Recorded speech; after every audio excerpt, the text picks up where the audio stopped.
क्षीण भयणे अनुरक्ता जीर्ण वयण जे करंती भावेण अमला असंकिलिठा ते हुंती परित संसारी। बोलिए भगवान महावीर पावन चरित गुरुदेव जी। बंधु मन वच काय भव सागर को तरण में करो हमारी सहाय। जिन शासन जिन वाणी सदा जयवंत हो, श्रवण संग सदा अविचल मंगल हो। मुक्ति को प्राप्त श्रमण भगवान महावीर स्वामी, उनकी परम पावन कल्याणी भागवती वाणी वाचक प्रमुख श्री इंद्र भूति गौतमादि गणधर भगवंत युग प्रधानाचार्य परम पूज्य श्री सुधर्मा स्वामी जी महाराज, उनकी परम पावन पाठ परंपरा वर्तमान आचार्य ध्यान योगी परम पूज्य श्री शिव मुनि जी महाराज एवं गुरुजन सबकी पावन चरण सरोजों में मेरा अनंत अनंत बार वंदना नमस्कार। उपस्थित धर्म प्रेमी सज्जनों, माताओं तथा बहनों, संबर तत्व समितियों के बाद अब गुप्तियों का वर्णन। गुप्ति का ये अनेक अर्थों से जुड़ा हुआ है। गुप्ति एक शस्त्र को भी कहा जाता है, छिपा करके रखते ताकि मौके पर शत्रु आ जाए तो उसका मुकाबला उससे किया जाए। जैसे देखने को तो लाठी होती है, लेकिन उसके बीच में लोहे की तलवार जैसा शस्त्र होता है। जैसे पेन होता है ना, उसका अगला जिसे निब वाले हिस्से को ढक के रखते, लेकिन जब लिखना होता है तो उसको पीछे लगा देते हैं और अपना काम कर लेते। ऐसे वो शस्त्र है, जब अगला कवर है उसको हटा के पीछे लगा लेते हैं और अपना काम करते, तो वो भी रक्षक है। जो तो संसारी अपेक्षा से, आत्मा की अपेक्षा से, आत्मा की रक्षा कब होगी? जब तक आत्मा स्वयं जागरूक नहीं होगा तब तक इसकी रक्षा अधूरी। दूसरा कब तक रखेगा? दूसरा जब भी थोड़ा सा ओझल होगा तो क्या होगा? दूसरा मौका देख जाएगा। स्वयं जागरूक है, फिर विनाश की संभावना नहीं। तो कहा कि आत्मा का नुकसान क्यों होता है? यदि आत्मा ने किसी का किया है तो उसको उसका होगा, नहीं किया है तो फिर नहीं होगा। लेकिन हमारी स्थूल दृष्टि है, नहीं करते फिर भी नुकसान होता है। तो वहां क्या होता है? ये पूर्व का कर्म माना जाता है, जो हमारी स्मृति में नहीं, हमारी दृष्टि में नहीं है, पुराना होने के कारण से ओझल हो चुका है। जब ये सिद्धांत हमारी आत्मा के अंदर बैठ जाता है, कहते लिया है तो देना पड़ेगा। जब लिया समाप्त हो जाएगा फिर कोई नहीं आएगा, फिर सारे अपने अपने दुनिया में खो जाएंगे। इस बात को लेके आगे चलता जाए। कोई ले गया है, जो मेरा है उसको कोई ले जा नहीं सकता। मेरा क्या है? दुनिया की दृष्टि से धन, दौलत, परिवार, जमीन, जायदाद, वो मेरा है। नवीराज ऋषि जी कहते हैं, मेरा मेरी आत्मा है, मेरा मेरा ज्ञान है, दर्शन है, आत्म स्वरूप है। इसको छोड़ के मेरा कुछ भी नहीं है। जो कुछ ये दूसरा है वो सब पर है, पौद्गलिक है। जब जे चेतन किसी का नहीं बना तो दूसरा चेतन इस आत्मा का कहाँ बनेगा? सहयोगी बन सकते हैं कुछ समय तक, और उस सहयोग में व्यक्ति बहुत आगे निकल जाता है। लेकिन उसको ही सब कुछ मान लेना, बस इसके अलावा और कुछ नहीं, तो वो अज्ञानता में आ जाता है। कहते हैं हम मेरा मेरा करके नहीं, एक दूसरे के सहयोगी बने और उस सहयोग के अंदर अपने ज्ञान, दर्शन, चारित्र, तप की आराधना, अभ्यास करे और अपनी आत्मा को निष्पाप बनाने का प्रयास करे। जब अनेक होते हैं तो ये कार्य आसान हो जाता है। अकेला होता है तो आलस भी आ जाता है, थकावट भी आ जाती है। जब इकट्ठे होते हैं तो एक दूसरे की रीस में आगे भी बढ़ने के चांस बहुत होते। तो गुप्ती जी आत्मा की रक्षा करने वाले, मन गुप्ती, वचन गुप्ती, काय गुप्ती। कहते जी मन हमारा कितना बड़ा, क्या को बड़ा बर्तन है। इस मन के अंदर कितनी दुनिया समाई हुई है, कभी विचार किया होगा? इस मन के अंदर कितना कुछ धरा पड़ा है। जब व्यक्ति आवेश में आता है तो गुस्से में आता है तो बोल पड़ता, कहता यदि मैंने मन को खोला ना तो दुनिया में आग लग जाएगी। मतलब आग कब लगेगी? तो इसका मतलब मन के अंदर परमाणु बम बड़े बड़े कितने जमा किए हुए, कितने लोगों की सीक्रेट बातें कहाँ जमा है भला? मन के अंदर, दिमाग के अंदर। लेकिन जब तक ये रहेंगी, हम रखेंगे, उस आत्मा की ना तो समाइक होगी, ना आत्म कल्याण की साधना होगी। कहते फिर फोड़ दे हम। कहते फोड़ना नहीं है, छोड़ना है। क्या करना है? फोड़ना नहीं है, इनको छोड़ना है, परित्याग करना है। क्या सोच के? इंसान है, भगवान नहीं है। कौन है? इंसान है, भगवान नहीं है। इंसान गलतियां करता है, भगवान गलतियां नहीं करते। आज उससे गलती हुई है, कल को मेरे से भी हो सकती, क्योंकि परिस्थितियां व्यक्ति को मजबूर कर देती हैं। इसलिए जो देखा मैंने किसी को, मैं उसका परित्याग करता हूं। अब क्या हो जाए? मेरे अंदर ही नष्ट हो जाए।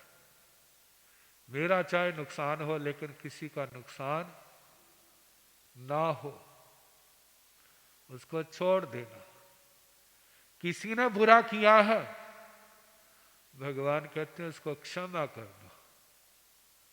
कहते उसने तो हमारा सब कुछ खत्म कर दिया, हम उसको क्षमा कर दें। कहते असली जीवन की यहीं से शुरुआत होती। जब आप क्षमा करोगे ना तो आपका नया जीवन शुरू होगा और उसकी ठोस आधारशिला होगी, उसको दूसरे समाप्त नहीं कर सकेंगे। लेकिन ये जो जीवन है, कहते तुम किसी का नुकसान करोगे, करते जाओ, लेकिन याद रखना ये अपने ही आगे के लिए, भविष्य के लिए कांटे बीज रहे। कहते हैं आवेश में बहुत कुछ कर जाते हैं, लेकिन आखिर मिलता क्या है?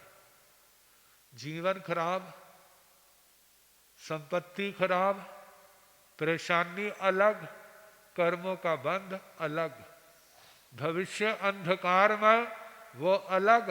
कितना नुकसान होता है।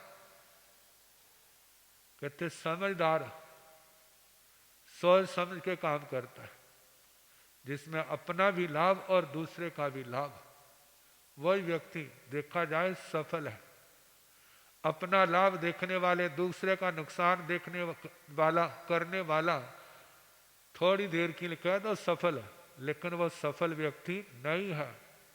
आखिर उसको गिरना पड़ेगा। ऐसा कौन है जिसको गिरना नहीं पड़ता? जो स्वयं भी आगे बढ़ रहा है और औरों को भी आगे बढ़ाता है। मानो जब ऐसे व्यक्ति का जीवन समाप्त होता है तो दूसरे आंसू बहाते। ये व्यक्ति क्या था? बड़ा अच्छा था। और जो इससे विपरीत है, जब वह देह छोड़ के जाता है तो लोग खुशियां मनाते। अच्छा हुआ, हमारे क्या हो गया, सिर का बोझ उतर गया, मुसीबत टल गई। तो कहते हैं कल्याणकारी अच्छा जीवन कौन सा है? अच्छे लोग किसको चुनते? स्वयं दुखों को गले लगा देते हैं, लेकिन वो अपना दुख दूसरे को नहीं देते, शांति से आगे बढ़ने का प्रयास करते। तो मन गुप्ती, मन के अंदर कितना कुछ भरा पड़ा है, सब कुछ निकाल देना, सबको भूल जाना है। एक अच्छे अध्याय का प्रारंभ करना है। और वो होगा कैसे? यदि अपने अंदर ज्ञान है, समझ है, हमारे जीवन में भगवान है, हमारे जीवन में गुरुजन है, तब अच्छा होगा। यदि हमारे जीवन में भगवान नहीं, भगवान को स्थान नहीं, गुरु को स्थान नहीं, तो आज भी गया, कल भी गया, वो कभी सफल नहीं हो सकता। मानव बढ़ेगा भी तो उसका बढ़ना भी उसके विनाश के लिए होगा। आखिर सफलता नहीं, क्योंकि इस आत्मा ने संसार को पार करना है। जिन्होंने पार किया है उनकी शरण धारण करे, वो अरिहंत परमात्मा। तो मन गुप्ती, मन के द्वारा किसी का बुरा नहीं सोचना। किसी ने आपका बुरा किया, कहते फिर तो सोच सकते हैं। कहते सोच क्या सकते, सोचते हैं। किसी ने बुरा किया, फिर सोच क्या सकते हैं, सोचते हैं। लेकिन नहीं सोचने वाला विशेष है, नहीं सोचने वाला विशेष है। कहते कोई बात नहीं, हाँ कहने वाला जे भी कह सकता है इसका सब कुछ खत्म हो जाए, तो इस जवान से, इस दिमाग से, इस मन से जे भी तो भावना आ सकती है ना, हे परमात्मा इसका भला हो।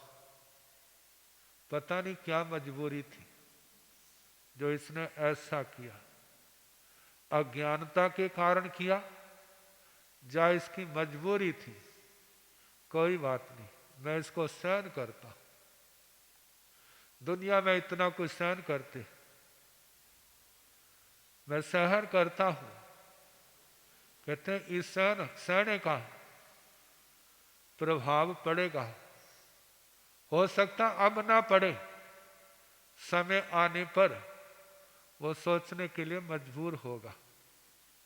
मैंने बुरा किया, लेकिन उसने मेरा करना तो दूर, सोचा भी नहीं। तो किसका प्रभाव? जो उसने क्षमा किया। कहते क्षमा हर कोई नहीं कर सकता। क्षमा कौन कर सकता है? जिसके अंदर ज्ञान का दीपक जलता है, जिसके अंदर सहने की शक्ति है, वो क्षमा कर सकता है। जिसके अंदर सहने की शक्ति नहीं, ज्ञान की रोशनी नहीं, वो तो उस बात को गांठ बांध लेता है। आज तो तेरा मैं कुछ नहीं कर सकता, लेकिन कह देते यदि तेरे को दिन में तारे ना दिखाए ना तो अपना नाम बदलूंगा। अपने माँ बाप का बेटा नहीं, किसका हो, गोद लिया हुआ, जिसका अपनत्व नहीं है। दुनिया में सुनते ही हैं लोग क्या क्या कहते हैं, लेकिन ये सारी है क्या, अज्ञानता।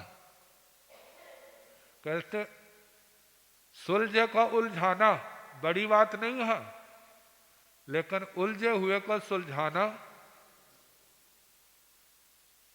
ये बड़ी बात है। ये तपस्या है, साधना है।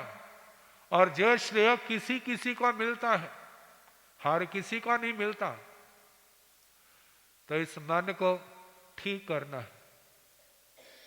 कहते दुनिया में बिगाड़ किसका है, इस मन का ही तो है ना।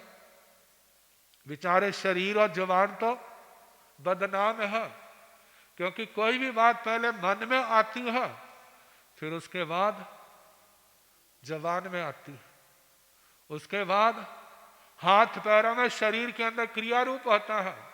और जिसके मन में ही नहीं है, क्या वो जुबान बोलेगी? शरीर करेगा तो मूल में कौन है? मूल में तो जो मन है, और इससे भी परे कौन है? वो आत्मा। यदि आत्मा ठीक है, फिर ना मन कर सकता है कुछ, ना जवान बोल सकती है, ना शरीर कुछ कर सकता है। आत्मा को ठीक करने के लिए मन को ठीक करना बहुत जरूरी। कैसे किया जाए? कभी खाली क्षण होते हैं ना, जब कोई भी काम नहीं होता, तो उस समय परमात्मा का ध्यान करके, साक्षी करके पूछे परमात्मा, हे भगवान क्या आदेश, क्या आदेश? तो भगवान का क्या आदेश है? भगवान ने सारे शास्त्रों का सार एक गाथा के अंदर कर दिया। कहते किसी ने आपका बुरा बोला है, किया है, सोचा है, आप उसको क्षमा कर दो। कहते जो अध्यात्म मार्ग है ना, जो उसका मूल सूत्र है, जो दुनिया का मार्ग नहीं है। संसार का मार्ग अलग है, आत्म समाधि का मार्ग अलग है। क्या भगवान का संदेश है? मैं सबको क्षमा करता हूं। किसको? मैं सबको क्षमा करता हूं। कितने लोगों के मन में मेरे प्रति खार है? जब मेरे मन में दूसरों के प्रति खार थी, उसको तो मैंने छोड़ दिया, वो मेरे हाथ में। लेकिन जो दूसरों के मन में खार है, वो कैसे दूर होगी? तो उसका पहला सूत्र है, उनसे क्षमा मांग लो। क्या करो? क्षमा मांगो। फिर उसके बाद जो नुकसान किया है, उसको किसी ना किसी रास्ते से उसको पूर्ण करो। किसी ना किसी रास्ते से पूर्ण करो, सवाया करो, 2 गुना करो, 10 गुना करो, वो सारा क्या हो जाएगा? समाधान हो जाएगा। पहले मैं सबको क्षमा करता हूं, लेकिन जानते हैं झगड़ा ज्यादा पड़ोसियों से होता है या घर के अंदर होता है? बोलो। घर के अंदर ज्यादा झगड़ा होता है या पड़ोसियों के साथ होता है, या दूसरी गली वालों के साथ? नोक झोंक पड़ोसी से तो कभी कभी होती है, और घर के अंदर सोचना वाला कितने दिन खाली जाते महीने में, जिस दिन आपस में नोक झोंक ना होती हो, छोटी छोटी बात में, तो उस समय कोई बात नहीं, उसके दोषों को नहीं, जो उसके उपकार है ना, उनको गिनने का प्रयास करो। ऐसा कोई व्यक्ति नहीं होगा जिसने कोई उपकार ना किया हो, और नहीं कभी ना कभी पानी का गिलास तो पिलाया होगा, रोटी खिलाई होगी। कहते देखो आप प्यासे हैं ना, रास्ते में किसी को कहते हैं भाई प्यास लगी पानी पिला दे, उसने पानी पिला दिया, फिर उसके बाद क्या कहते हैं? धन्यवाद, थैंक यू बोलते हैं ना। घर में रोज पिलाते हैं उनको, कोई करता है भला? घर में रोज पानी पिलाते हैं, रोटी खिलाते हैं, इतना काम करते हैं, क्या कभी उनको भी कहा? कहते उनकी तो ड्यूटी है। कहते जी अच्छा है, एक ड्यूटी के का नाम लेकर के सारे उपकारों के ऊपर क्या कर दिया? पोछा फेर दिया। कहते जब उसकी ड्यूटी है तो आपकी भी तो ड्यूटी है उनके प्रति। जब वो आपके इतने कार्य करते हैं तो आप कितने कार्य करते हैं? देखो जो अपना होता है ना, जो लोग का नक्शा बनाया होता है ऐसे हाथ, और उसके बीच में क्या लिखा होता है? परस्परोपग्रहो जीवानाम। परस्परोपग्रहो जीवानाम, ये तत्वार्थ सूत्र का आचार्य श्री उमा स्वाति जी महाराज ने उसके अंदर सूत्र दिया है। जीवों का लक्षण क्या है? एक दूसरे पर उपकार करना, एक दूसरे पर उपकार करना। जो एक दूसरे के ऊपर उपकार करते हैं ना, उनका जीवन बड़े आसानी से निकल जाता है। और जो रुखे रुखे हो, तिखे हो, कर्कश हो, फिर उनके जीवन में शांति नहीं होती। कैसा? वरना एक दूसरे के उपकारी, और उपकार के बदले कहा जाता है उपकार जे मेरे ऊपर करे ऐसी चाहना नहीं करना। यदि ऐसी चाहना करोगे तो भी शांति नहीं मिलेगी। मानो आज आपने उपकार किया, कल को उपकार नहीं करता है तो आपके मन में खार बैठ जाएगी, मैंने इतना कुछ किया, इसने क्या किया? कहा चाहना नहीं करनी। जब आपके जब बीज बीजे है ना, जब फसल तैयार हो जाएगी तो अपने आप उपकार करेगा वो। आप उसको रोकोगे फिर भी वो रुकेगा नहीं। क्यों? क्योंकि हमारा जो किया उपकार है वो क्या करे? सिर चढ़ के अब बोल रहा। जब नहीं कर रहा तो इसका मतलब अभी दिल में बैठा है, वो दिमाग में नहीं आया। लेकिन करते जाए आखिर समाधि के रास्ते क्या होंगे? खुलेंगे। तभी मन गुप्ती की बात चल रही है। जे मन देखा जाए सब कुछ किसका खेल है? इस मन का ही हित है। मन ठीक, सब ठीक है। कहते ना जिसका मन चंगा कठौती में गंगा, तो है क्यों नहीं वाला? मन तो सबके पास है, मतलब चंगा नहीं है, इसलिए वहां पर गंद पड़ा है, उसको साफ करना। कैसे करना? सूत्र बताए, सबको क्षमा सबसे क्षमा। अब इसके आगे जैसे समय होगा सुनाने का प्रयास कीजिए।